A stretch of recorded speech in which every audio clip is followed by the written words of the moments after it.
Shalom, Bwana wetu Yesu Kristo asifiwe. Mpendwa katika Bwana ambaye unanifuatilia, siku ya leo tutaenda kujifunza neno la Mungu. Popote ulipo unaweza kufunika macho yako tukaomba kwa ajili ya kualika nguvu za Mungu. Tuombe. Baba, katika jina la Yesu Kristo wa Nazareti, mwana wa Mungu aliye hai, ninasema asante Jehova kwa ajili ya majira haya na saa hizi ulizozikusudia. Bwana, tazama wanao wanapoenda kujifunza. Ninaomba neno lako lile neno la uzima likapite katikati yao Bwana, ukaseme na mioyo yao. Bwana Yesu, kanitumie tu kama chombo kuzungumza na watoto wako. Ni katika jina la Yesu Kristo nimeomba na kuamini. Amen. Bwana wetu Yesu Kristo asifiwe. Amina. Tutaenda kujifunza neno la Mungu na kichwa cha somo ni upendo wa Yesu. Kichwa cha somo ni upendo wa Yesu. Basi mtu wa Mungu, tutaenda kujifunza katika kitabu cha Yohana 14 mstari wa 21. Karibu mtu wa Mungu utusomee. Amen. Yohana 14 mstari wa 21 nao unasema, yeye aliye na amri zangu na kuzishika, yeye ndiye anipendaye, naye anipendaye atapendwa na Baba yangu, nami nitampenda kujidhihirisha kwake. Amina. Bwana Yesu asifiwe. Amen. Kama vile tunavyofahamu mtu wa Mungu kwa habari ya upendo, Mungu sifa yake kuu, Mungu ni upendo, na anadhihirisha hichi kitu ukisoma katika kitabu cha Yohana sura ya 3 mstari wa 16, ambapo mtu wa Mungu unaweza ukatusomea kama umepata. Amen. Yohana 3:16 nayo inasema, kwa maana jinsi hii Mungu aliupenda ulimwengu hata akamtoa mwanaye pekee, ili kila amwaminie asipotee, bali awe na uzima wa milele. Amina. Neno linatuonyesha kwa maana jinsi hii Mungu aliupenda ulimwengu hata akamtoa mwanaye wa pekee. Hata kuja kwa Yesu ni ule upendo ambao Mungu amewachilia kwetu. Kuna wakati mmoja, mtumishi wa Mungu, nilikuwa na tafakari, nikawa nafikiria kuna malaika walioasi, lakini hakuna aliyekufa kwa ajili yao. Lakini sisi tulipokosea, Mungu alikufa kwa ajili yetu. Maana Mungu ana upendo na mwanadamu, na hiyo pia ilinipa kugundua kwamba mwanadamu ni mrithi katika kiti cha Mungu. Mungu amemfanya kwa mrithi, anatuidia kukaa katika kiti cha enzi. Ndio maana kila kukicha shetani anapambana na nafsi za wanadamu kusudi aweze kuliangusha kanisa, maana yeye anachopambania ni ile nafasi. Kwa hiyo anajua akipambana na sisi itakuwa ni rahisi kumfikia Mungu, lakini vita hivi sio vya kwetu. Anayetagetiwa ni Yesu aliyoko ndani yetu. Yesu ndiye anayetagetiwa, lakini Mungu yeye anatupenda sisi, na ndio maana anaudhihirisha moyo wake anaposema katika Biblia, sikuja kutafuta nilicho nacho, bali nimekuja kutafuta kilichopotea. Kwa hiyo kwa maana hiyo Mungu upendo wake upo pia hata kwa wale watu ambao wamepotea. Bwana Yesu asifiwe. Amen. Upendo wake upo katika waliopotea. Kuna siku moja nilikuwa nimesoma neno, nikakutana na neno lasema tuombee adui zetu. Hili neno lilinichanganya kidogo. Kivipi tunaombea adui zetu wakati adui zetu ni adui wa Mungu? Lakini nikija kugundua adui anaozungumzwa pale ni adui kama mapepo ambao ni wale malaika walioasi.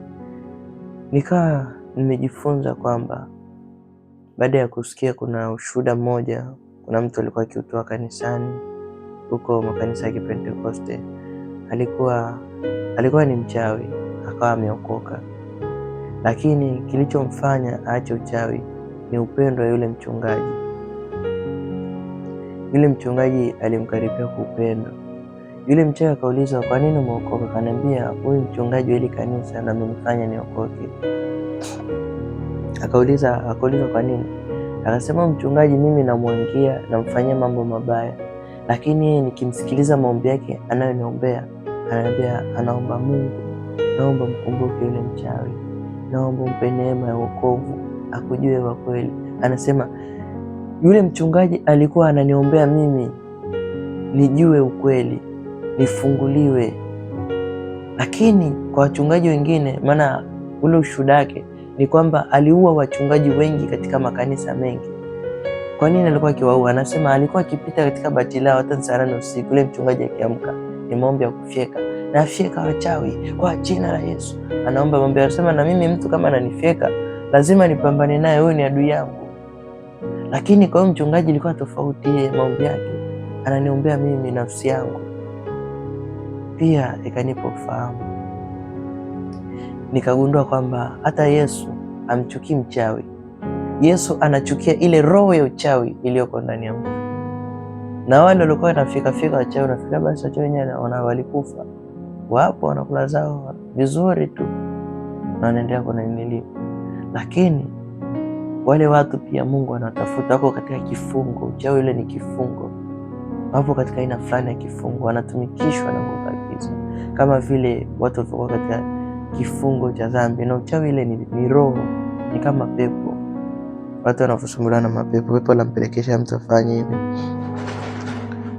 Lakini tukirudi katika pointi yetu katika kitabu cha Yohana 14 mstari wa 21, tunaona jambo moja. Neno la Mungu linasema, yeye aliye na amri zangu na kuzishika, yeye ndiye anipendaye, naye anipendaye atapendwa na Baba yangu, nami nitampenda na kujidhihirisha kwake.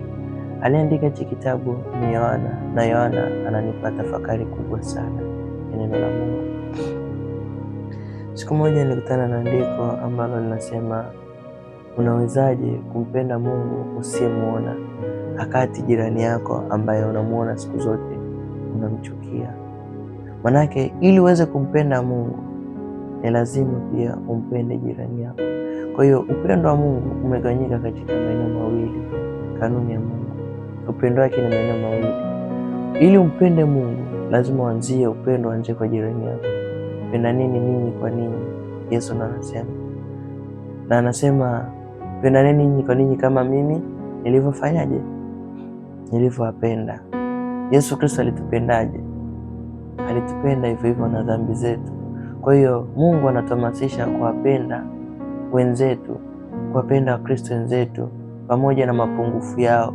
Lakini kanisa la sasa hivi limekuwa linakosoa. Muone anajifanya naomba, lakini ni mchoyo. Yaani upendo katika kanisa umepoa. Bwana Yesu asifiwe. Ndio maana leo tunajifunza kwa habari ya upendo wa Yesu. Kizazi cha sasa hivi ni kizazi cha hatari, lakini upendo. Lakini Yesu alisema, pendaneni ninyi kwa ninyi kama mimi nilivyowapenda. Yesu alitupenda na dhambi zetu, kwa maana jinsi Mungu aliupenda ulimwengu. Mungu alitupenda na mapungufu. Mwenzako anakukosea kidogo au msamehe, unakuwa na hasira. Hasira haitokani na Mungu. Siku ya leo, majira haya, Mungu anataka kuzungumza na wewe. Angalia ni wapi ulipoanguka, ukatubu.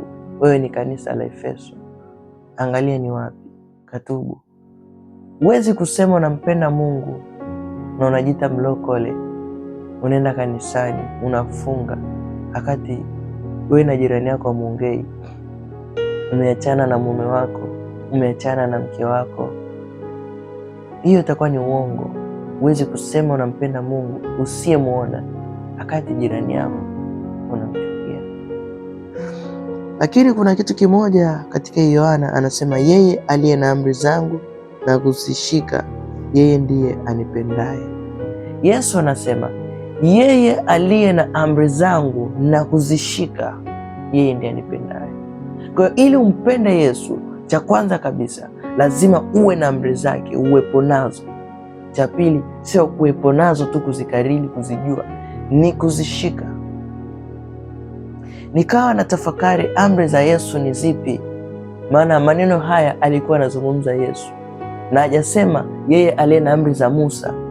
amri za Mungu alizompa Musa. Ukisoma Biblia kuna sehemu niliona kuna amri 10 Yesu alimpa Musa, ndio zile zoko katika Torati, kitabu cha Kutoka 20 kuanzia mstari wa 1 na kuendelea. Zile ni amri, lakini hizi amri anazozizungumzia Yesu ni zipi? Ukisoma katika vitabu vya Injili kuanzia kitabu cha Mathayo, Marko, Luka na Yohana, mafundisho yote ya Yesu, kuna sehemu nilikuta anasema mpende Bwana Mungu wako kwa moyo wako wote, kwa roho yako yote na kwa akili yako yote, na umpende jirani yako kama nafsi yako. Hiyo ni sehemu ya kwanza, kumpenda Mungu na kumpenda mwanadamu. Maanake amri ya Yesu ni upendo. Yeye alitoa amri tupendane. Ndio maana anasema hauwezi kumpenda Mungu usiyemwona, akati jirani yako unayemwona unamchukia. Kwa hiyo ili upate upatanisho lazima kuna upendo katikati.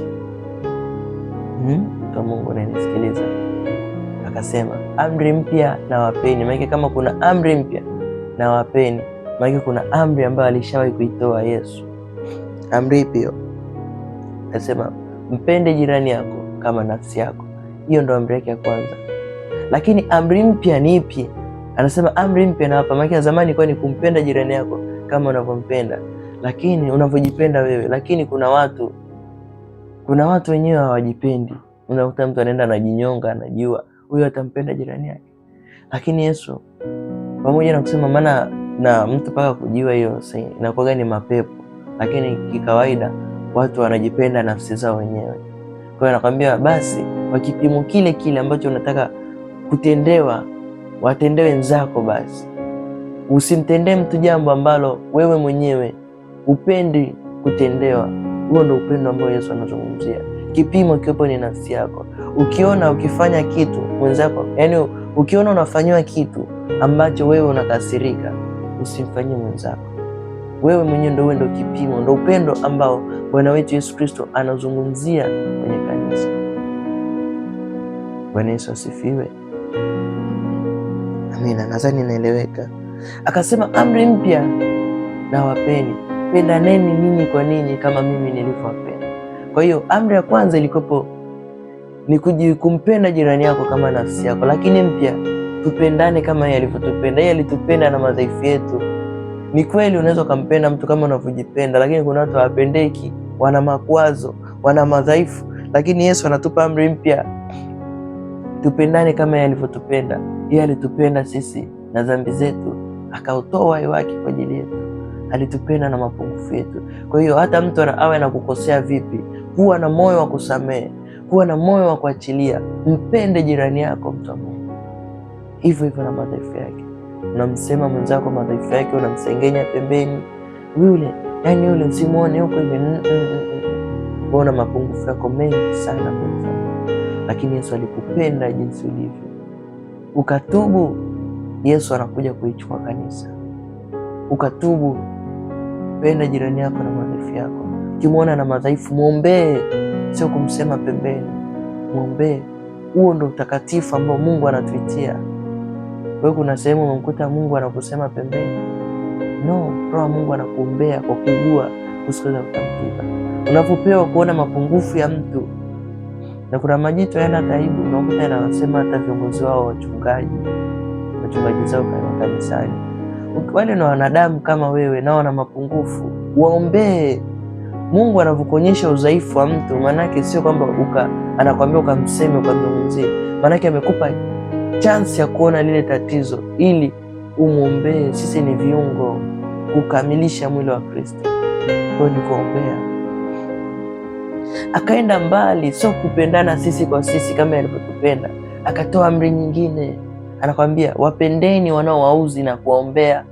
Manake wapendeni hata adui zenu, wale mnaona ni adui zetu, wapende hivyo hivyo na waombeni. Mungu anataka uombee, maana Mungu amekuja kutafuta kilichopotea. Bwana Yesu asifiwe. Sasa ukija kugundua kumbe hizi amri za Yesu, amri aliyoacha Yesu, tunakuja kugundua kwamba amri ya Yesu kuu ni upendo, na upendo umegawanyika katika makundi mawili: kumpenda Mungu na kumpenda mwanadamu. Amri za Yesu ni hizi mbili, anasema nira yangu ni nyepesi, njooni kwangu ninyi nyote msumbukao na wenye kulemewa na mizigo. Nira yake ni upendo. Ukishakuwa na upendo basi. Wakati nasoma hapa nikajiuliza, maana anasema yeye aliye na amri zangu na kuzishika. Maanake ukishajua kuhusu upendo, kuushika maanake ni kuishi ule upendo wa Kristo. Yesu anatuahidi kitu kimoja, anasema yeye ndiye anipendaye. Kwa hiyo kama unampenda Yesu, nadhani kabisa ndani yako ujianze kujikagua. Ukiona ndani yako una kinyongo na mtu, una chuki na mtu, wewe na fulani hamuongei, wewe na fulani umetunza bitterness, umegombana na wazazi wako, umegombana na mke, umegombana na mume, uongei na rafiki yako na ndugu yako, yaani hata ikikutafuta simu unaona simu yake inaita, unasema bana nisumbua, watakuwa wananiomba hela, watakuwa wanafanya nini? Ndugu yangu, huo sio upendo. Yesu yaani umpendi Yesu. Ili kumpenda Yesu, Yesu unampenda kwa kuziishi hizo amri. Ndio anasema katika neno lake, sio mimi, ni Yesu ndiye anasema kwa kupitia neno lake. Ndio utakuwa unampenda, utakuwa unampenda. Kwa hiyo ukiona una changamoto, hata kwenye sadaka Yesu anasema patana na mshtaki wako kwanza, kisha ndio ilete sadaka yako madhabahuni. Kwa hiyo Mungu angalii vitu vyako vyote, yaani mahali ambapo hamna upendo Mungu akai. Mungu akai. Mungu anakaa sehemu ya upendo. Kwa nini? Biblia inasema Mungu ni nani? Mungu ni upendo. Amina, mtu wa Mungu. Anasema yeye aliye na amri zangu na kuzishika ndiye anipendaye. Kwa hiyo kumpenda Yesu ni kumpenda mwanadamu mwenzako. Maana ukimpenda jirani yako umempenda Yesu. Ndio kanuni ya kwanza. Yaani ukishampenda jirani yako, maana huwezi sema unampenda Mungu usiyemuona. Jirani yako ni muone unamchukia. Kwa hiyo upendo wako na Mungu unaanzia wewe kwa jirani yako, na kipimo ni jinsi unavyojipenda wewe, ndio pa kuanzia. Unakuta unanunua vitu viwili, unampa mwenzako kile kibovu kibovu, wewe unachukua kile kizuri. No, sio upendo. Umepewa vitu mgawani, wewe unajichagulia vile vikubwa vizuri. Wape wenzako achague kwanza, wewe chagua mwisho. Katulia, acha wenzako achague, wakisharidhika ndio unachukua. Saa nyingine hata kama unaona pesa ni ya kununua mwenzako ana njaa, na njaa, mnunulie hata chakula, wewe tulia, muombe Mungu. Watasema sasa mtumishi na fulani. Ndio upendo. Mpende jirani yako kama nafsi yako. Ununua kula naye, yona naye pasu kwa pasu. Anasema naye anipendaye atapendwa na Baba yangu. Kumpenda Yesu ndio huko. Sasa kuna watu wanatoka kazini, wanapitia sehemu, wanakula vitu, wanapitia mgawani, anakula, aje nyumbani mke wake amekula nini, familia imekula nini. Mungu anawaona. Afu kifika Jumapili, Bwana ni Bwana. Haya, anasema naye anipendaye atapendwa na Baba yangu. Kwa hiyo ukimpenda Yesu, Mungu mwenyewe ndo amekupenda na Roho Mtakatifu amekupenda. Sasa hichi kitu anasema atapendwa na Baba yangu, nami nitampenda na kujidhihirisha kwake. Kumbe ukiziishi hii amri ya upendo, Mungu atakuwa anajidhihirisha kwako. Kuna kitu kimoja Mungu alikuwa ananifundisha katika utoaji. Anasema heri atoaye kuliko apokeaye.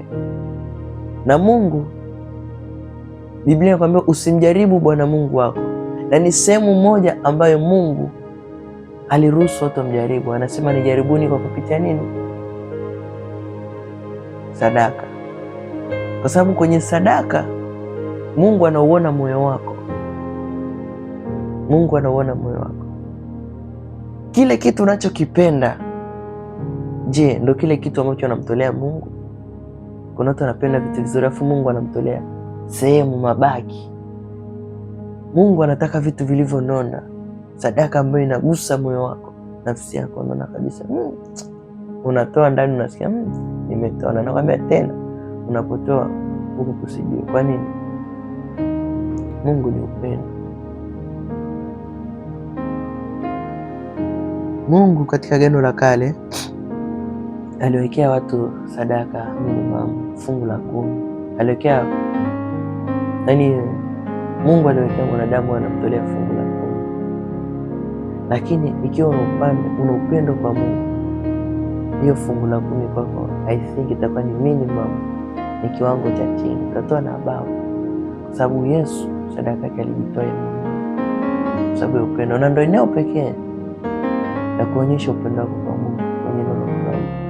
Na kwa kuwa Mungu anakuambia umpende jirani yako, maanake vile vitu unavyotaka kujifanyia wewe, ukimfanyia jirani yako, ukimfanyia mwingine, maanake umemwishi Mungu moja kwa moja.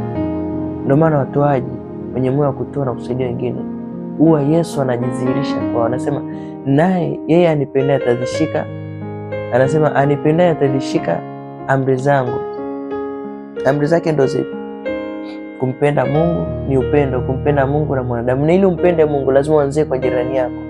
Kwa hiyo ukiwa ni mtoaji kusaidia yatima, na maana anasema dini iliyo safi ni ile ambayo inaona mayatima, ukiwapenda wale kama unavyopenda watoto wako, ukiwa unawaona unawatunza, manake ndo ni kama unamuishia Mungu katika ile andiko. Na Yesu anasema mimi nitampenda pia mtu wa namna hiyo na kujidhihirisha kwake. Kuna watu wanatamani Mungu ajidhihirishe katika maisha yao, lakini mikono yao ni hivi. Akipita mtu kuomba anasema kuna majitu mengine utasema yana wazazi, yanaombaomba. Yesu anamwambia nilikuja kwako. Anakuja ni kiwete, kilema, anaomba msaada, ana miguu, anamwambia naomba unisukume unipeleke pale. Anasema bana, mimi na haraka niko nawahi kanisani. Yesu anamwambia nilikuja kwako kunibeba. Yesu ulikuja hapo, unamkumbuka yule mtu. Upendo, kanisa lina upendo. Bwana Yesu asifiwe kwa Mungu. Amen. Yesu atajidhihirisha kwake. Kwa hiyo ukiishi upendo, mtu wa Mungu, Yesu for sure atajidhihirisha kwako. Ukiwa ni mtoaji unasaidia wengine, kapu lako halitapunguka, na maana Mungu mwenyewe kupitia huo upendo, maana unavyotoa sio kama unaenda mbinguni. Mungu anaka namba za sadaka, sijui utume sijui namba fulani, Mungu anapokea sadaka. No, Mungu ataona matendo yako. Unamtolea Mungu kwa kupitia watu, watumishi wake, utamuona Mungu. Bwana Yesu asifiwe sana. Amen. Haleluya. Amen. Haleluya. Amen. Tunaelewana mtu wa Mungu? Amen. Kwa hiyo anasema unijaribu kwa kupitia sadaka, ndipo ghala zako zitakapojazwa, kapu lako litakapojazwa. Kwa hiyo Mungu kwenye sadaka anakuwa sensitive, kwa sababu ndio eneo lake lile ambalo wewe utaonyeshaje moyo wako kwa wenzako utakaposaidia. Maana unaposaidia ile matendo yako unapotendea wengine matendo mema, ndio kumuishia Mungu, kumuishia Mungu. Na amri za Mungu ni hizo mbili, kumpenda jirani yako na kumpenda Mungu. Kanjuza. Kwa hiyo amri za Musa zile hazina maana ziko 10 zile, kwa hiyo tusiziishi mtumishi. No. Amri ya kwanza mpaka ya 4 ni kumpenda Mungu. Amri ya 5 mpaka ya 10 kumpenda mwanadamu mwenzako. Ni zile zile za Yesu. Maana huwezi mpenda jirani yako, huwezi mpenda Mungu usiyemuona, wakati jirani yako anamchukia. Kivipi unampenda Mungu inavyoingiliana na amri za Musa? Ukimpenda Mungu hautaabudu miungu mingine, maana unampenda Mungu. Ukimpenda Mungu hutataja bure jina lake, utakuwa na respect. Ukimpenda Mungu hautakuwa yaani lile andiko la kuambia ikumbuke siku ya Bwana na kuitakasa. Yaani kila siku kwako itakuwa ni siku ya ibada, na tena utafanya zaidi. Maana kipindi cha Agano la Kale ilikuwa kukumbuka siku ya Bwana ni mara moja kwa wiki, kama Jumapili kwa Jumapili, Jumamosi kwa Jumamosi, whatever you do. Lakini ukimpenda Mungu, Bwana Yesu asifiwe. Ukimpenda Mungu utafanya zaidi. Utakuta Jumatano kwa ibadani, Ijumaa kwenye mikesha, na saa nyingine huko chumbani kwako unasoma neno. Maanake kila siku endao kwa Mungu kwako wewe ni Sabato. So ile kulazimisha Jumamosi ndio Sabato, no. Ukiongozwa na Roho wa Mungu, ukimpenda Mungu utafanya zaidi hata hiyo Sabato. Lazima kila siku utakuwa na muda wako wa kumwomba Mungu. Tunaelewa na kwa Mungu. Amen. Tukija kwenye hizi amri za Mungu, ukimpenda Mungu hutaabudu sanamu yoyote, kwa sababu unampenda Mungu, unamjua, unampenda. Lakini ukija kwa jirani yako, ukimpenda Mungu, utawapenda wazazi wako, utawaheshimu wazazi wako. Sio wazazi wako, tutafanya na zaidi, hata kaka yako, dada yako, watu wote wanaokuzidi umri, wakubwa kwa wadogo, utakuwa na heshima kwako. Maana ile Torati inakwambia waheshimu baba yako na mama yako. Heshima itakuja. Ikiwa ni mtoto anayenisikiliza, hauna heshima kwa wazazi wako, hata kama ni mkubwa, ujiheshimu tu. Unavaa vinguo vifupi mbele za watoto, mbele za wakubwa. Unakuta mtoto mdogo unavaa visketi vifupi, huko ni kukosa heshima. Kama kwa baba yako zivaa sketi fupi kanisani, na kuoje mbele ya Mungu mwenyewe ambaye ni baba yako, unaenda na vinguo vifupi, inakuwa ni kitu ambacho kiposa. Kama shuleni, maadili ya shuleni, uruhusi kwenda umesuka, umetakiwa unyoe tu kawaida, utakiwa kusuka na kuvaa mavitu ya ajabu ajabu. Vipi mbele ya Mungu?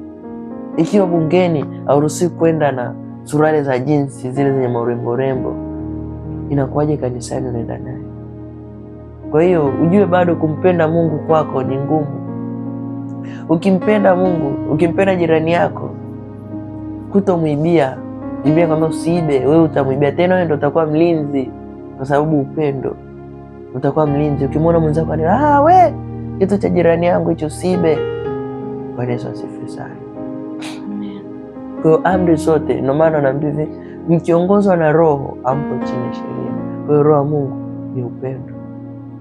Kwa hiyo ukikaa katika upendo, ukaishi ule upendo wa Kristo, maana sheria zote za Musa utakuwa juu yake na utaziishi zaidi ya hivyo. Ila kusema uishi moja moja, msifanye utofika. Kwa sheria ya Yesu ni hizi: kumpenda Mungu, kumpenda jirani yako. Ikiwa ndani yako umegundua wewe ni mtu ambaye una upendo, ni mtu ambaye unawasema watumishi wa Mungu madhaifu yao, unaweza ukafunika macho yako hivyo, fuatisha maombi haya. Sema: Bwana Yesu, ninakuja mbele zako Bwana, nimelisikia neno lako, nimegundua nimepungua, sina upendo Bwana, ninatubu kwako, naomba unisamehe pale nilipopokea madhaifu ya wenzangu, nikashindwa kuyabeba, niliposhindwa kuwatii wazazi wangu na ndugu zangu, niliposhindwa kuwapenda majirani zangu, nikashindwa kuwapenda majirani zangu, nilipoweka kinyongo na mtu, Bwana nasamehe. Nilipoweka roho ya uchungu, Bwana nisamehe. Amina. Nitaenda kuomba kwa ajili yako, lakini pia ikiwa umegombana na mtu, naomba baada ya maombi haya ukampigie simu, usameane naye. Ikiwa kuna mtu alikukosea ndani yako ukakwazika kwa kweli, kitoka hapa kampigie simu umsamehe. Maelekezo haya ni Yesu mwenyewe aliyesema katika neno lake, anazungumza na wewe. Tengeneza, tafuteni kuwa na amani na watu wote na huo utakatifu, maana pasipo huo haiwezekani kumwona Mungu. Basi nikuombee. Baba, katika jina la Yesu, asante kwa ajili ya watoto wako hawa Bwana, waliokubali kulipokea neno. Roho Mtakatifu, neno hili likawe muhuri katika maisha yao Bwana, likaishi milele na milele katika jina la Yesu Kristo. Kawape neema ya matengenezo, kawape neema ya kulishi hili neno.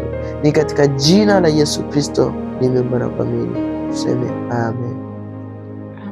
Mungu akubariki sana. Wewe ambaye ni mara yako ya kwanza kufuatilia kipindi hiki, unaweza ukasubscribe kwa lengo la ukabonyeza alama ya kengele notification, ili uweze kupata vipindi vinavyofuata. Mungu akubariki sana. Amen.